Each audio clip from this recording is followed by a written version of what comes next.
ये वो क्षण होता है जब पूरा ब्रह्मांड शांत होता है।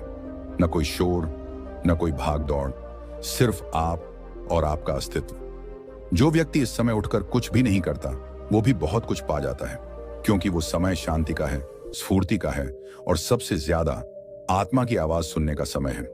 एक सवाल पूछता हूं, जवाब मत देना, खुद से पूछना। जब आप सुबह नींद से उठते हो तो क्या महसूस करते हो?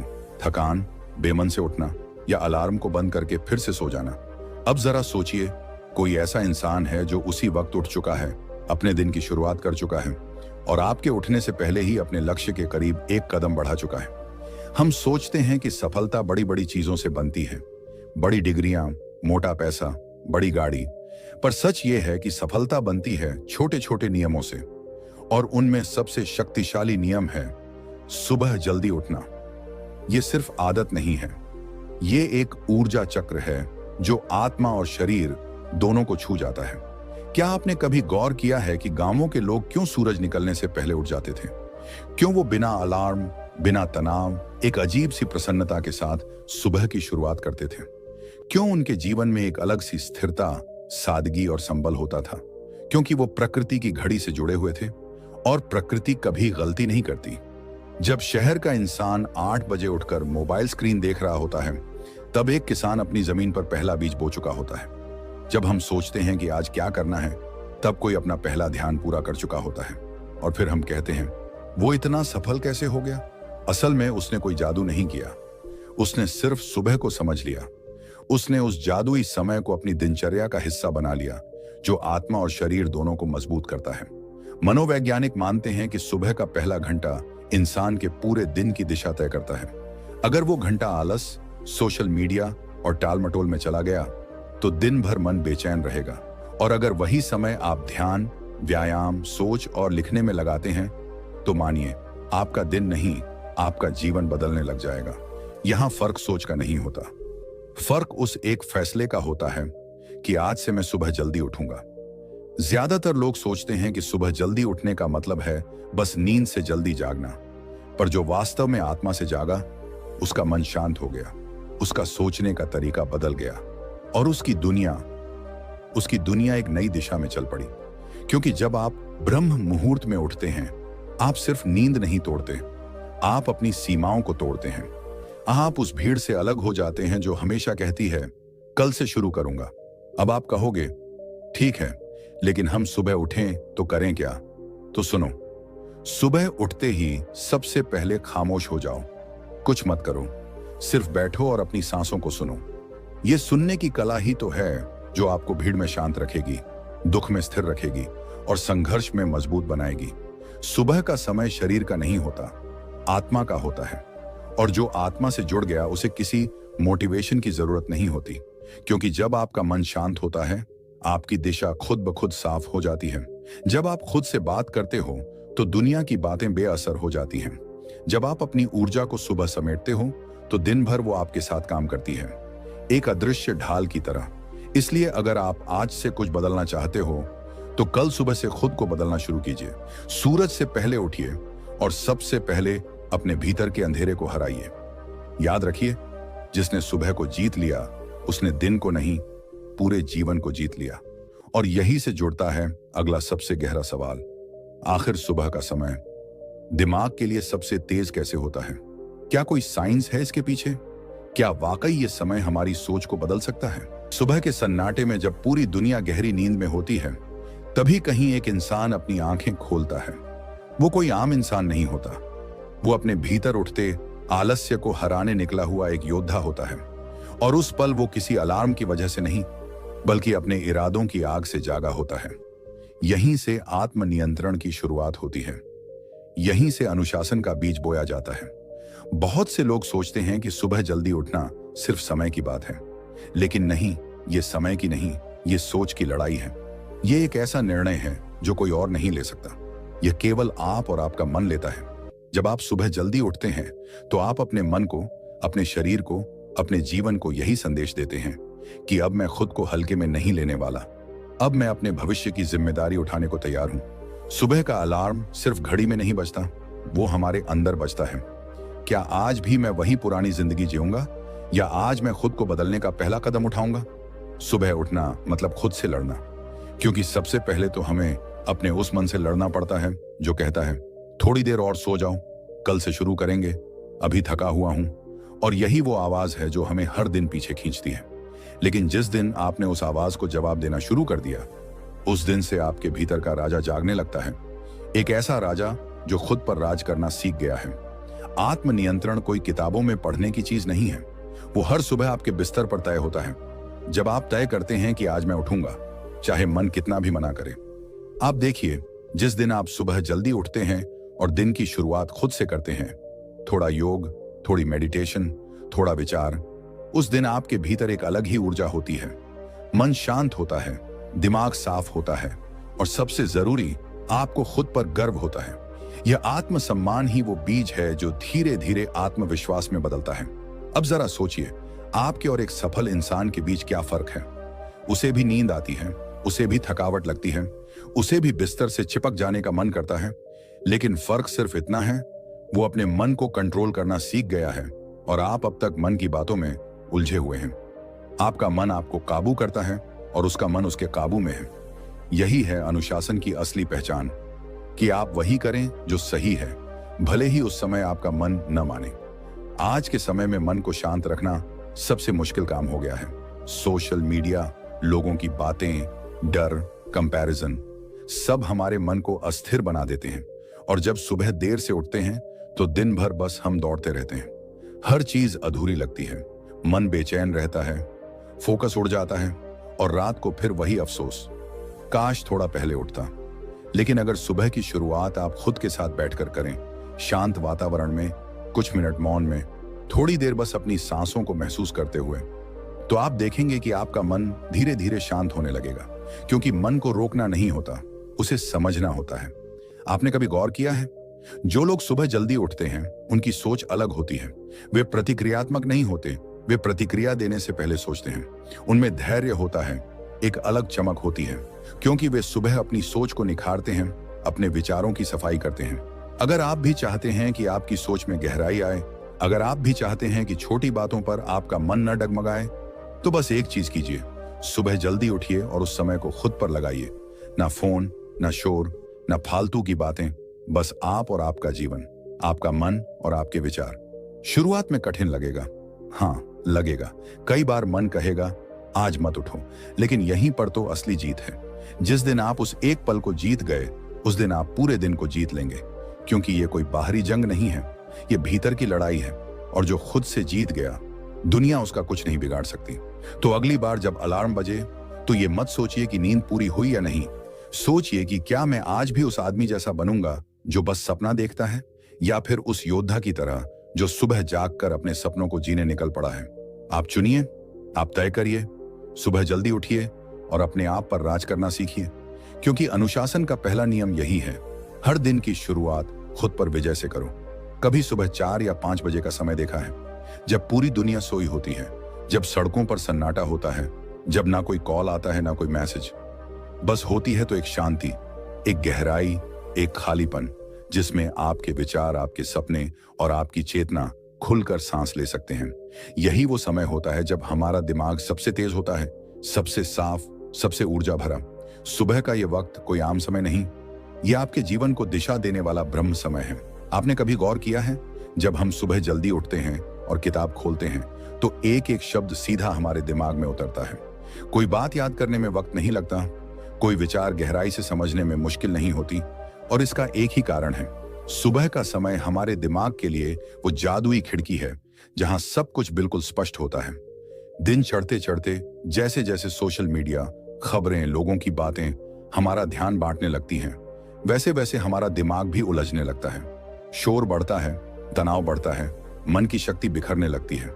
लेकिन सुबह जब हर चीज शांत होती है, तब हमारा मन भी स्वाभाविक रूप से शांत होता है, और जब मन शांत होता है तभी विचारों की गहराई शुरू होती है। दिमाग का खेल बड़ा अद्भुत है। जब आप सुबह उठकर ध्यान करते हैं, सिर्फ कुछ मिनट बैठकर अपनी सांसों को महसूस करते हैं, तो आप दिमाग के उस हिस्से को सक्रिय करते हैं जहां पर फोकस, क्रिएटिविटी और डिसिप्लिन जन्म लेते हैं। बड़े बड़े वैज्ञानिक, दार्शनिक, कलाकार, सबकी एक आदत एक जैसी मिलती है, सुबह का समय खुद को देने की आदत, क्योंकि यही वो समय है जब आपका मन सबसे ज्यादा क्लियर होता है, आपके विचार सबसे गहरे होते हैं और आपकी सोच सबसे सशक्त होती है। अब सोचिए, एक तरफ वो इंसान जो सुबह उठते ही मोबाइल उठाता है, रील्स, न्यूज, दुनिया की गड़बड़ियां देखता है, उसका दिन तनाव और उलझनों से शुरू होता है। और दूसरी तरफ वो व्यक्ति जो सुबह सबसे पहले अपने विचारों से मिलता है, थोड़ी देर ध्यान करता है, कुछ अच्छे विचारों को पढ़ता है या अपने लक्ष्य के बारे में सोचता है, तो जाहिर है कि इन दोनों की सोच में जमीन आसमान का फर्क होगा। पहला व्यक्ति दुनिया के हिसाब से सोच रहा है और दूसरा व्यक्ति खुद के हिसाब से। एक का दिमाग सुबह से ही प्रतिक्रियात्मक है, जबकि दूसरा अपने विचारों का स्वामी है। यही सोच का फर्क है जो लोगों को आगे ले जाता है या पीछे छोड़ देता है। अब सवाल उठता है, क्या हर कोई इस शांत सुबह का उपयोग कर सकता है? तो जवाब है बिल्कुल। आपको कोई बड़ा गुरु नहीं चाहिए, कोई महंगी किताब नहीं चाहिए, कोई ऐप नहीं चाहिए, सिर्फ थोड़ी सी इच्छा, थोड़ी सी समझ और थोड़ी सी शुरुआत चाहिए। सुबह उठने के बाद केवल 15 मिनट खुद को दीजिए, बिना मोबाइल, बिना शोर, बिना किसी की आवाज के। बस बैठ जाइए, आंखें बंद कीजिए और सांसों पर ध्यान दीजिए। पहले दिन मन इधर उधर भागेगा, दूसरे दिन और ज्यादा उछलेगा, लेकिन तीसरे दिन से धीरे धीरे वो शांत होने लगेगा। आपका मन कोई दुश्मन नहीं, वो तो बस एक बच्चा है। अगर आप उसे सुबह प्यार से समझाएंगे तो वो दोपहर तक आपको चैन से जीने देगा। और यही तो असली दिमाग की शक्ति है कि आप उसे किस समय और किस दिशा में उपयोग करते हैं। अगर सुबह का समय आप सिर्फ इंस्टाग्राम या यूट्यूब स्क्रॉल करने में लगाएंगे तो दिन भर दिमाग वही उलझन दोहराएगा। लेकिन अगर सुबह आप कुछ नया सीखने, कुछ अच्छा सोचने और खुद को बेहतर बनाने में लगाएंगे तो यकीन मानिए वो दिमाग आपकी जिंदगी की दिशा बदल देगा। सुबह का 1 घंटा पूरे दिन पर भारी होता है और उसी 1 घंटे में छुपा होता है आपका फोकस, आपका आत्मबल और आपकी रचनात्मकता। तो अगर आप सच में चाहते हैं कि आपकी सोच अलग हो, आपका दिमाग ज्यादा तेज चले, आपका मन ज्यादा शांत रहे, तो बस एक काम कीजिए, सुबह जल्दी उठिए और वो सबसे पहला घंटा खुद को दीजिए।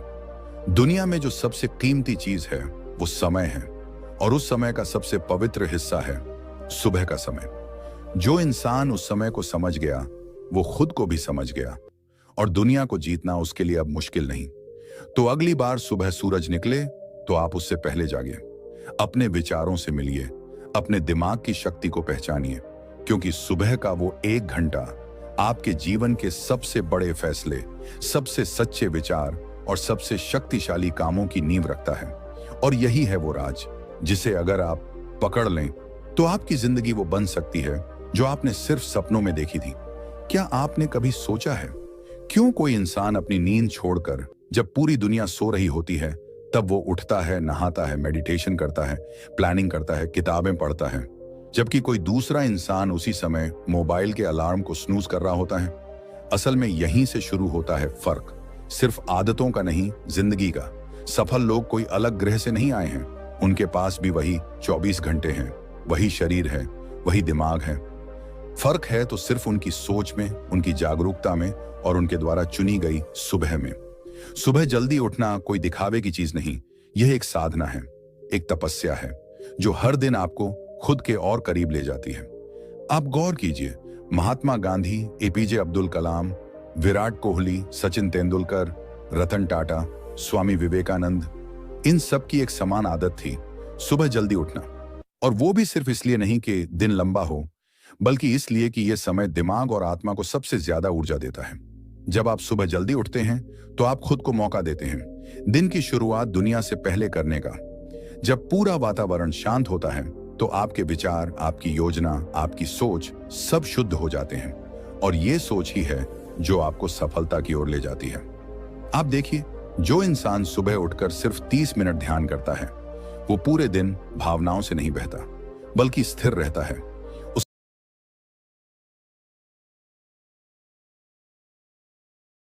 अगर मैं आपसे कहूं कि अमीर बनने के लिए पैसे से ज्यादा एक समझ जरूरी है, तो क्या आप यकीन करेंगे? गौतम बुद्ध की ये कहानी आपकी सोच, आपका नजरिया और आपका जीवन बदल सकती है, इसलिए अंत तक जरूर सुनिए।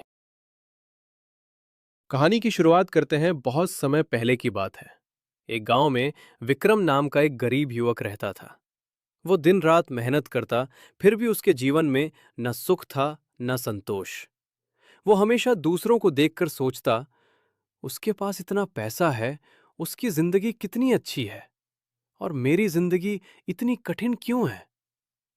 ये सोच धीरे धीरे उसके मन को जला रही थी। एक दिन गांव में खबर फैली कि गौतम बुद्ध वहां आए हैं। विक्रम भी उनसे मिलने पहुंचा। उसने बुद्ध से कहा, भगवान, मैं गरीब हूं, मैं अमीर बनना चाहता हूं, कृपया मुझे अमीर बनने का रास्ता बताइए। बुद्ध मुस्कुराए और बोले, तुम पहले से अमीर हो। विक्रम चौंक गया, गरीबी की असली वजह। विक्रम बोला, भगवान, मेरे पास ना धन है, ना बड़ा घर, फिर मैं अमीर कैसे हो सकता हूं?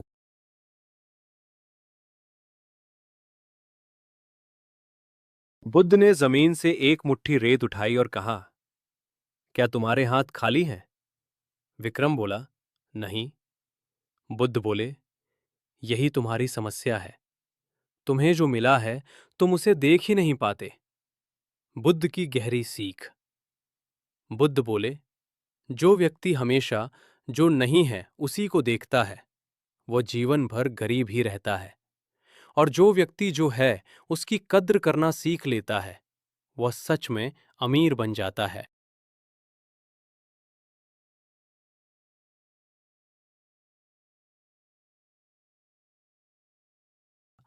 धन बाहर नहीं होता, धन सोच में होता है।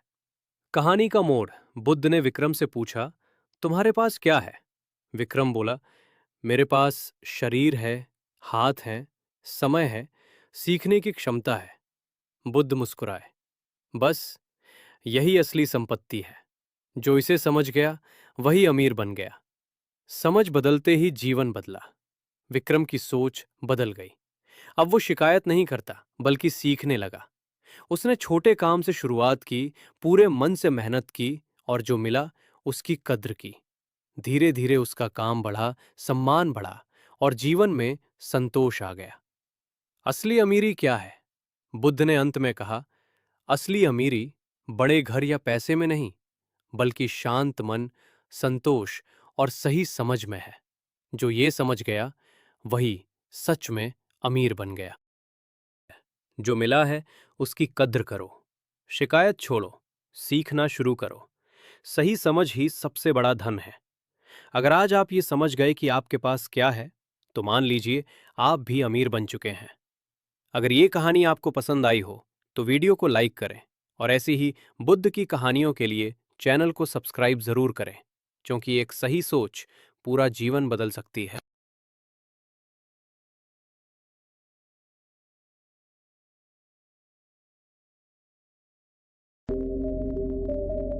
जो व्यक्ति हमेशा शांत रहता है वह परमानंद में डूबा रहता है, क्योंकि वो अपने मुंह को बंद रखता है। इसलिए आज हम आपको मौन की गहराई में कितना सारा आनंद छुपा हुआ है, ये एक प्रसिद्ध कहानी के माध्यम से बताएंगे। तो चलिए कहानी की शुरुआत करते हैं। दोस्तों, बहुत समय पहले की बात है। एक नगरी में एक गुरुवर जंगलों के बीच अपनी कुटिया बनाकर रहा करते थे। आसपास बहुत ही अच्छा वातावरण था, शांत वातावरण था। वहां जो कोई भी जाता था वह अपना दुख भूल जाता था।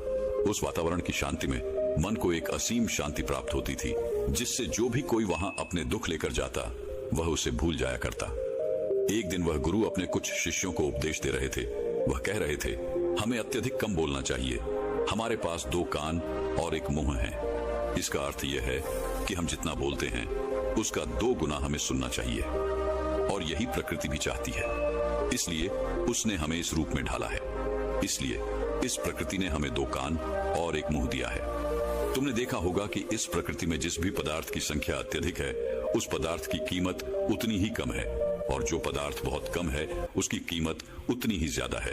और यही नियम हमारी जीभा पर भी लागू होता है। हम जितना कम बोलेंगे, लोग हमारी बातों को उतना ही गहराई से समझेंगे, हमें उतनी ही गंभीरता से लेंगे। वह हमारी बात सुनेंगे, समझेंगे और हमारी इज्जत भी करेंगे। उन गुरु की यह बात सुनकर उन सभी शिष्यों में से एक शिष्य खड़ा हुआ और उसने उन गुरु से कहा है, गुरुवर, आपकी बातों को बीच में काटने के लिए क्षमा चाहता हूं, लेकिन मेरा एक प्रश्न है, क्या मैं आपसे पूछ सकता हूं? इस पर वह गुरुवर कहते हैं, अवश्य पूछो, तुम क्या पूछना चाहते हो?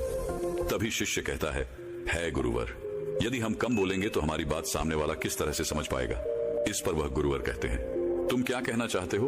तभी वह शिष्य उन गुरुवर से कहता है, गुरुवर, मान लीजिए कि मुझे किसी को उपदेश देना है और मैं उस उपदेश को थोड़ा ही बताता हूँ, अर्थात कम बोलता हूँ, तो भला वह उपदेश उन लोगों को किस तरह से समझ में आएगा? और यदि मैंने उनसे कम शब्द कहे, कम बातें कही, और उन लोगों को वह बात समझ नहीं आई, तो वो लोग मुझे गलत समझेंगे, या फिर यह भी हो सकता है कि वो लोग मेरी बातों का गलत मतलब निकाले। और हमने अक्सर अपने आसपास यह भी देखा है कि जब भी कोई झगड़ा करता है, मारपीट करता है, ऐसे समय पर जो व्यक्ति शांत रहता है, कम बोलता है, लोग उसे डरपोक समझते हैं, उसे मारते पिटते हैं, उसे डरपोक समझकर उसका उपहास करते हैं, अपशब्द कहते हैं, लेकिन वह कम बोलने वाला व्यक्ति उनसे कुछ नहीं कह पाता। इसीलिए है गुरुवर। तो ऐसे समय पर भी क्या हमारा शांत रहना उचित होगा? तभी वह गुरुवर मुस्कुराने लगे और अपने उस शिष्य से कहते हैं, मैं तुम्हें एक कहानी सुनाता हूं। इस कहानी के जरिए तुम्हें तुम्हारे सभी सवालों के जवाब मिल जाएंगे। इस कहानी को बड़े ही ध्यानपूर्वक सुनना और इसे समझने का प्रयास करना। बहुत समय पहले की बात है, एक छोटा सा राज्य था। उस राज्य का राजा अत्यधिक धनवान था। उसके पास किसी चीज की कोई कमी नहीं थी। उसका परिवार, उसका राज्य बहुत फला फूला हुआ था। प्रजा अपने राजा से बहुत खुश थी। प्रजा हमेशा अपने राजा का गुणगान किया करती थी। एक दिन वह राजा भरे राज दरबार में यह ऐलान करता है कि जो भी व्यक्ति मेरे मन की बात मुझे साफ और स्पष्ट तौर पर बता देगा, मैं उसे 100 सोने के सिक्के इनाम में दूंगा। राजा ने जो यह ऐलान किया था, यह बात पूरे राज्य में फैल गई। राज्य के हर कोने से बड़े बड़े विद्वान, बड़े बड़े साधु, बड़े बड़े पंडित, बड़े बड़े ज्ञानी सभी राज दरबार में उपस्थित होने लगे। कोई कहता कि है राजन, आप बहुत धनी है, तो कोई कहता आप बहुत विद्वान हैं।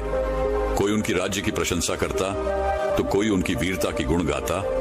कोई उनकी प्रजा के बारे में कहता, तो कोई उनकी ज्ञान की बातें करता। लेकिन सभी की बातें सुनकर राजा केवल एक ही बात कहता था, नहीं, इनमें से कोई भी बात मेरे मन में नहीं है। इनमें से कोई भी बात मेरे दिल की है ही नहीं। सभी ने बहुत प्रयत्न किए, सभी ने बहुत अच्छी अच्छी बातें उस राजा को बताई, लेकिन राजा हर बार केवल एक ही बात कहता था कि जो भी बातें आप लोगों ने कही हैं, ऐसी कोई भी बात मेरे मन में है ही नहीं। ये बात सुनकर वहां पर उपस्थित सभी लोग बहुत निराश हो चुके थे। किसी को कुछ समझ नहीं आ रहा था कि आखिर राजा के मन में क्या चल रहा है। राजा किस बात से प्रसन्न होंगे और कैसे उन्हें वह 100 सोने के सिक्के प्राप्त होंगे। जहां एक तरफ राज दरबार में बड़े बड़े विद्वान, पंडित, साधु उपस्थित थे, वहीं दूसरी तरफ उसी नगर में एक गरीब ब्राह्मण भी रहता था। एक दिन उसकी पत्नी उस ब्राह्मण से कहती है, आप यहाँ बैठे बैठे क्या कर रहे हो? राज दरबार में जाओ। राजा ने ऐलान किया है कि जो भी उनके मन की बात उन्हें बताएगा, उन्हें वह 100 सोने के सिक्के इनाम में देंगे। यह आवाज सुनने के बाद से बड़े बड़े विद्वान, बड़े बड़े पंडित, बड़े बड़े साधु और बड़े बड़े ज्ञानी राजा के दरबार में उपस्थित हैं और उन्हें तरह तरह की बातें बता रहे हैं। आप भी वहां क्यों नहीं जाते? आप भी वहां जाओ, राजा को उनके मन की बात बताओ, ताकि राजा प्रसन्न हो सके और आपको इनाम में 100 सोने के सिक्के दें। अपनी पत्नी की यह बात सुनकर वह ब्राह्मण कहता है, तुम मूर्ख हो क्या? वे लोग राजा के बड़े खास लोग हैं, वो बड़े विद्वान हैं, पंडित हैं, ज्ञानी हैं उनके सामने। भला मैं क्या हूं? वह काम बड़े बड़े पंडितों का है, बड़े बड़े साधुओं का है, जिसने भी इस दुनिया का बहुत सारा ज्ञान अर्जित किया होगा। यह उसी के बस की बात है, मेरे बस की नहीं। वैभव राजा के मन की बात किस तरह समझ सकता हूं? हम गरीब हैं और हमें उस राज दरबार में जाने के लिए भी अनुमति चाहिए, और ऐसे में तुम मुझे उस राज दरबार में भेजना चाहती हो? यदि मैंने उनके मन की बात कह भी दी, तो वह भला हमें 100 सोने के मोहरे क्यों देंगे? अपने पति की यह बात सुनकर उसकी पत्नी कहती है, ओहो, मुझे कुछ नहीं पता। आप उस राज दरबार में जाइए और जैसा मैं कहती हूँ बिल्कुल वैसा कीजिए। जब आप उस राज दरबार में जाएंगे और राजा जब आपकी तरफ देख रहे होंगे, तब आपको पूर्व दिशा की तरफ अपनी एक उंगली उठा देनी है। और मुझे पता है कि राजा बहुत समझदार है, वह आपकी बात जरूर समझ जाएगा और आपको 100 सोने के सिक्के इनाम में देगा। अपने पत्नी की यह बात सुनकर वह ब्राह्मण जोर से हंस पड़ता है और कहता है, अरे तुम मूर्ख हो गई हो क्या? तुम्हें क्या लगता है एक पूर्व दिशा में मेरी एक उंगली उठाने से राजा मुझे 100 सोने के सिक्के दे देगा, और वहां पर जो बड़े बड़े विद्वान, पंडित, साधु और ज्ञानी बैठे हुए हैं, वो लोग चुपचाप केवल नजारा देखते रहेंगे? क्या वह कुछ नहीं कहेंगे?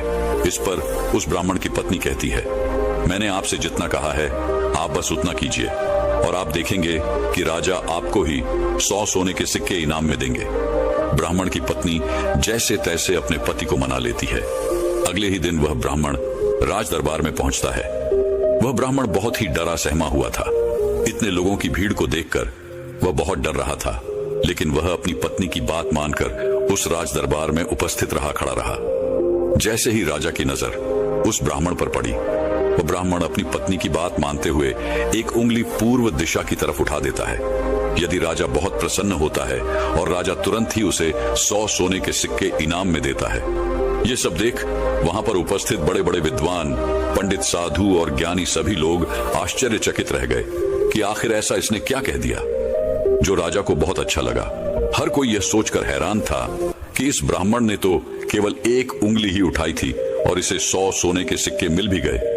यह सब देखकर वहां पर उपस्थित हर कोई अचरज में था और वह ब्राह्मण अपने 100 सोने के सिक्के लेकर अपने घर लौट गया और खुशी खुशी वह 100 सोने के सिक्के अपनी बीवी के हाथ में रख देता है और कहता है, राजा ने मुझे ये 100 सोने के सिक्के इनाम में दिए हैं और जैसा कि तुमने कहा था, मैंने पूर्व दिशा की तरफ केवल एक उंगली ही उठाई थी, लेकिन मैं अब तक यह समझ नहीं पाया कि इसका अर्थ क्या हुआ। उस राजा को मेरी इस एक उंगली से क्या समझ में आया। उस ब्राह्मण की पत्नी उस ब्राह्मण से कहती है, यह सब जाने दो, आपको यह बात बताकर कोई मतलब नहीं, आप बैठ जाओ और कल फिर आपको उसी राज दरबार में फिर जाना है। वह ब्राह्मण कहता है, कल फिर जाना है? नहीं नहीं, मैं नहीं जाऊंगा। वैसे भी आज सभी लोग मुझे घूर घूर कर देख रहे थे, न बाबा न मैं नहीं जाऊंगा। लेकिन जैसे तैसे उसकी पत्नी उसे समझा लेती है। अगले दिन ब्राह्मण एक बार फिर तैयार होता है और अपनी पत्नी से पूछता है, अच्छा बताओ आज मुझे क्या करना है? तभी उस ब्राह्मण की पत्नी कहती है, आज आपको पश्चिम दिशा की तरफ अपनी एक उंगली उठानी है। वह अपनी पत्नी की बात मानकर फिर से एक बार राज दरबार पहुंच जाता है। जैसे ही राजा की नजर उस पर पहुंचती है, वह ब्राह्मण अपनी एक उंगली पश्चिम दिशा की ओर उठा देता है। यह देख राजा एक बार फिर प्रसन्न हो जाता है। वह राजा उन्हें 100 सोने के सिक्के फिर से इनाम दे देता है। यह सब देखकर वहां पर उपस्थित हर कोई बड़ा हैरान थे।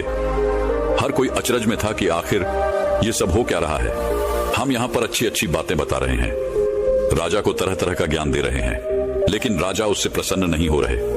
और यह ब्राह्मण है कि केवल एक उंगली उठाता है और राजा उसकी बातों से खुश हो जाते हैं, उसे 100 सोने के सिक्के ही इनाम में दे देते हैं। और तो और ये कुछ बोलता भी नहीं, चुपचाप आता है, उंगली उठाता है, इनाम लेता है और चला जाता है। हर कोई केवल बस यही जानना चाहता था कि आखिर उस ब्राह्मण को ऐसा कौन सा ज्ञान है जो उनके पास नहीं। अगले दिन फिर से वह ब्राह्मण राज दरबार में आता है और अब की बार वह अपनी उंगली उत्तर दिशा की तरफ उठाता है और अब की बार भी राजा प्रसन्न होकर उसे 100 सोने के सिक्के इनाम में देते हैं। ये सब देख देख कर वहां पर उपस्थित हर बड़ा से बड़ा विद्वान थक चुका था।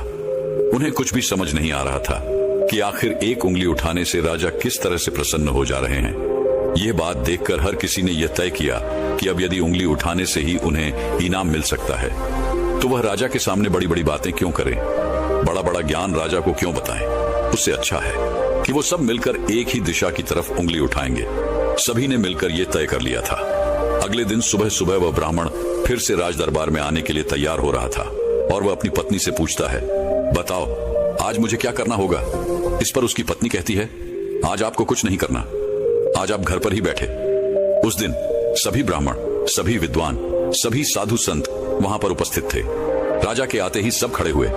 जैसे ही राजा की नजर उनसे मिली, सभी ने दक्षिण दिशा की तरफ अपनी उंगली उठा दी। यह देखकर राजा को बड़ा क्रोध आया। राजा ने गुस्से में सभी पंडितों को, सभी विद्वानों को कारावास में डलवा दिया। और यह देखकर वहां पर उपस्थित हर बड़ा से बड़ा विद्वान आश्चर्यचकित था। वो हैरान था कि आखिर हमने ऐसी क्या गलती कर दी। जब वो ब्राह्मण अलग अलग दिशाओं में अपनी उंगली उठाता है तो उसे 100 सोने के सिक्के इनाम में मिलते हैं, और आज जब हमने एक साथ एक ही दिशा की तरफ अपनी उंगली उठाई तो हमने क्या गलत कर दिया।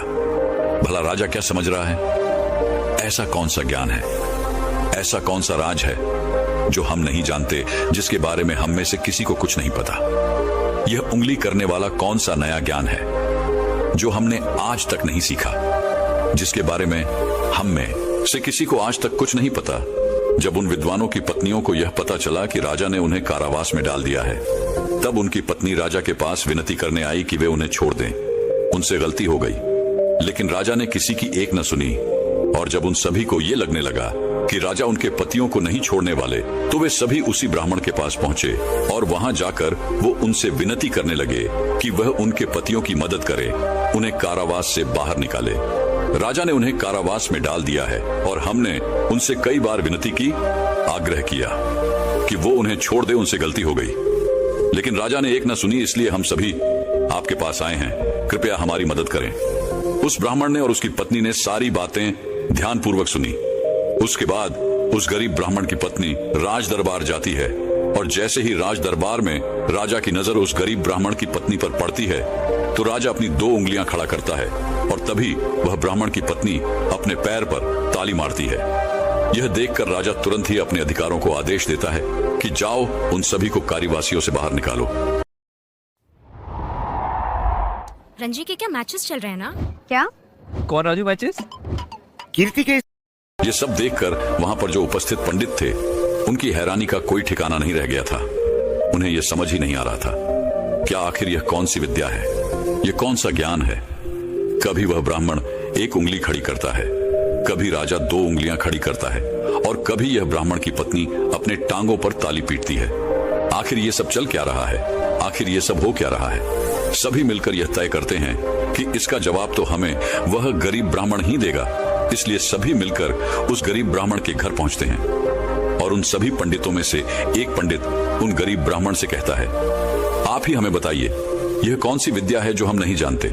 आपको भला राजा ने इतनी बार इनाम क्यों दिया, और जब हमने एक दिशा में उंगली उठाई तो हमें कारावास में डाल दिया, और जब हमारी पत्नियां हमें छुड़ाने आई उन्होंने राजा से विनती की, राजा से आग्रह किया कि वह हमें छोड़ दें, लेकिन राजा ने उनकी एक न सुनी। और जब आपकी पत्नी उसी राज दरबार में आती है तो उनके केवल एक आदेश पर, उनके केवल एक इशारे पर राजा हमें कारावास से छोड़ देता है। आखिर यह सब हो क्या रहा है, आखिर आपने यह सब कैसे किया? क्या आप हमें भी यह ज्ञान दे सकते हैं? क्या आप हमें भी यह विद्या सिखा सकते हैं? उन सभी की यह बात सुनकर तो ब्राह्मण उन सभी से कहता है, इसमें मैंने कुछ नहीं किया है, ये सब तो मेरी पत्नी का किया धरा है। ये सब ज्ञान तो उसने ही मुझे दिया है और उसने जैसा मुझसे कहा मैं वैसा करता चला गया। तभी वो ब्राह्मण की पत्नी उन पंडितों से कहती है, मैंने पहले दिन अपने पति को कहा था कि वह पूर्व दिशा की ओर अपनी 1 उंगली उठाए और उन्होंने बिल्कुल वैसा ही किया, क्योंकि राजा का पूरा राज्य पूर्व दिशा में फैला हुआ है और पूर्व दिशा में उनका यह राज्य अटल रहे, अटल रहे। कुछ यही बात राजा के मन में भी चल रही थी, जो राजा के दिल की बात थी। इसीलिए राजा प्रसन्न हुआ और राजा ने मेरे पति को 100 सोने के सिक्के दिए।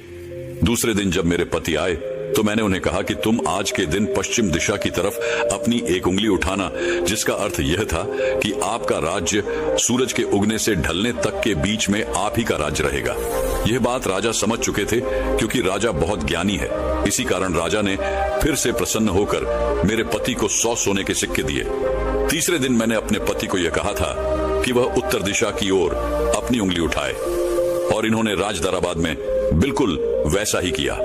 उत्तर दिशा की तरफ उंगली उठाने का अर्थ यह था कि जिस प्रकार इस राज्य के जो पहले राजा थे उनका राज्य अटल था, ठीक उसी प्रकार आपका राज्य भी अटल रहेगा।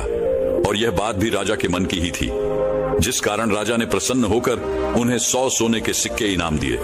लेकिन चौथे दिन जब मेरे पति तैयार होकर राज दरबार के लिए निकल रहे थे, तब मैंने इन्हें मना कर दिया। मैंने इन्हें घर पर ही बिठा दिया, क्योंकि मैं जानती थी अब आगे हमें कोई भी सोने के सिक्के नहीं मिलने वाले। उनके मन की जो भी बातें थी वो हमने पहले ही कर दी थी। लेकिन उसी वक्त आप लोगों की मूर्खता के कारण आप सभी ने दक्षिण दिशा की तरफ उंगली उठा दी और इधर तो राजा रावण का राज्य चला गया। उसे मार दिया गया था, इसलिए राजा ने इसे एक गलत निर्देश समझा, एक गलत संदेश माना और आप सभी को कारावास में डाल दिया। तभी उन सभी पंडितों में से एक पंडित यह कहता है कि ये सब तो ठीक है, लेकिन आपने हमें बाहर कैसे निकाला, जबकि राजा ने तो हमें बाहर निकाले से मना कर दिया था। तभी वह ब्राह्मण की पत्नी कहती है, जब मैं अपने हाथों में चारा लेकर राज दरबार पहुंची तो राजा ने 2 उंगली खड़े कर दी और मैं उनका संदेश समझ चुकी थी। इसलिए मैंने अपने हाथों से अपने पैरों पर काली पीटी, जिसका अर्थ यह था कि ये तो केवल जानवरों की जैसे हैं, ये तो केवल खाने वाले हैं। राजा का अर्थ यह था कि जानवर 2 प्रकार के होते हैं, सिंह वाले और बिना सिंह वाले, और मेरे ताली पीटने का अर्थ यह था ये तो बिना सिंह वाले हैं और इनसे आपको कोई नुकसान नहीं, ये तो केवल खाने वाले जानवरों में से हैं, ये आपको कभी भी नुकसान नहीं पहुंचा सकते। और इसी कारण राजा ने आप सभी को कारावास से बाहर निकाल दिया। इतना कहकर उन गुरु ने अपनी यह कहानी यहीं पर समाप्त कर दी और आगे वह अपने शिष्यों को उपदेश देते हुए कहते हैं कि हम कम से कम शब्दों में भी किसी को बड़ा से बड़ा ज्ञान दे सकते हैं। इससे यह भी साबित होता है कि हम कम से कम शब्द बोलकर अपना ज्ञान किसी को भी समझा सकते हैं।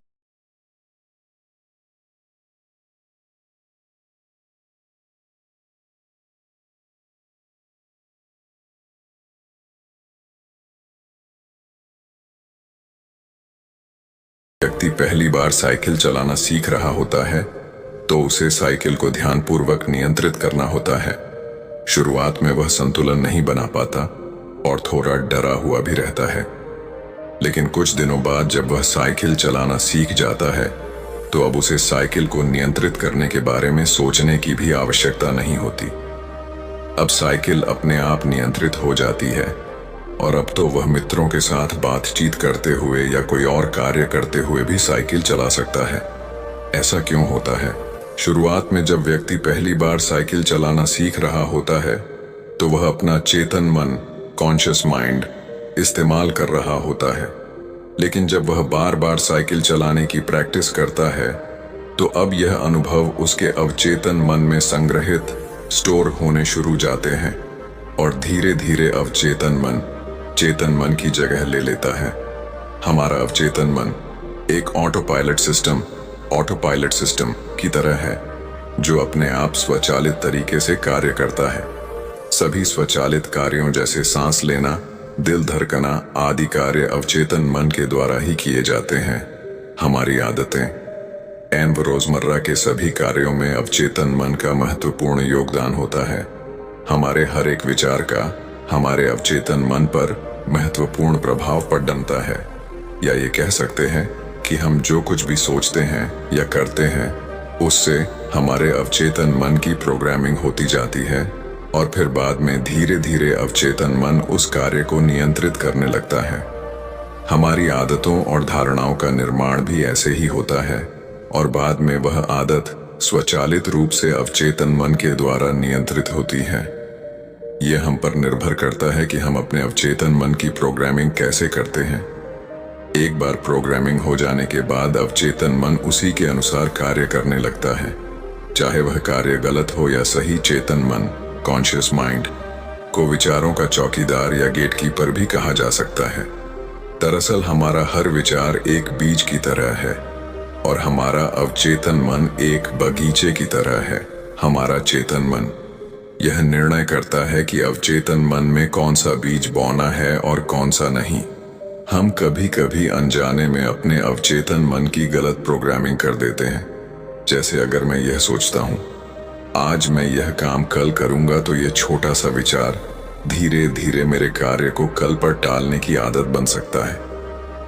इतना सब सुनकर उसने गुरुजी से पूछा, लेकिन इसका नींद सी से क्या तात्पर्य है और सोने से पहले 5 मिनट तक हमें क्या करना है और चिंता मुक्त जीवन का रहस्य क्या है, आप वो हमें बताइए। गुरुदेव ने बोला, हर चीज को सीखने की जल्दी अक्सर इंसान को गलत जानकारी देती है। वो गलत जानकारी किसी काम के नहीं होती, इसीलिए सब्र और धैर्य के साथ बातों को सुनने की आदत डालो।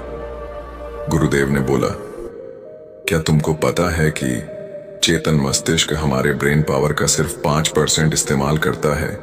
यही दूसरी तरफ आपकी फीलिंग, हैप्पी, बिलीव, सिस्टम, यादें, अनुभव और भी बहुत सारी चीज जो स्वतः चलती है, जैसे सांस लेना, देखना, पल के झुकना, हृदय की धड़कन महसूस करना, ये सभी चीज आपका सबकॉन्शियस मन कंट्रोल करता है। ये आपकी ब्रेन पावर का 95% इस्तेमाल करता है। आपके अवचेतन मस्तिष्क की प्रोसेसिंग पावर लगभग 40 मिलियन बिट्स पर सेकंड होता है, यानी कि सबकॉन्शियस मन से लाखों गुना ज्यादा है। सबकॉन्शियस मन के पास इतनी क्षमता है कि ब्रह्मांड की अनंत संभावनाओं को बड़ी आसानी से सच कर सकता है। जिंदगी में एक बात हमेशा याद रखो, तुम जो भी हो, जैसे भी हो, तो अपनी सोच की वजह से हो। तुम अपने दिमाग को जैसी बातें बताते हो, जैसी चीजें दिखाते हो और जैसी बातें सोचते हो, वैसे तुम बन जाते हो और वैसे ही तुम्हारी जिंदगी होती है। और इन्हीं वजहों से सुख, दुख, और तुम्हारे मन का सुकून, शांति, सब कुछ मिलता है और सब कुछ खो भी जाता है। इसीलिए खुद को सही दिशा देना जरूरी है। क्या तुमने कभी ऐसा अनुभव किया है कि जब तुम सोते हो तब तुम ऐसे घटना के बारे में सपना देखते हो जिससे आप सोने से चंद मिनट पहले सोचा था या बोला, देखा या सुना होगा? अगर आपके साथ ऐसा कुछ अनुभव हुआ है। उसने बोला, हाँ गुरुजी।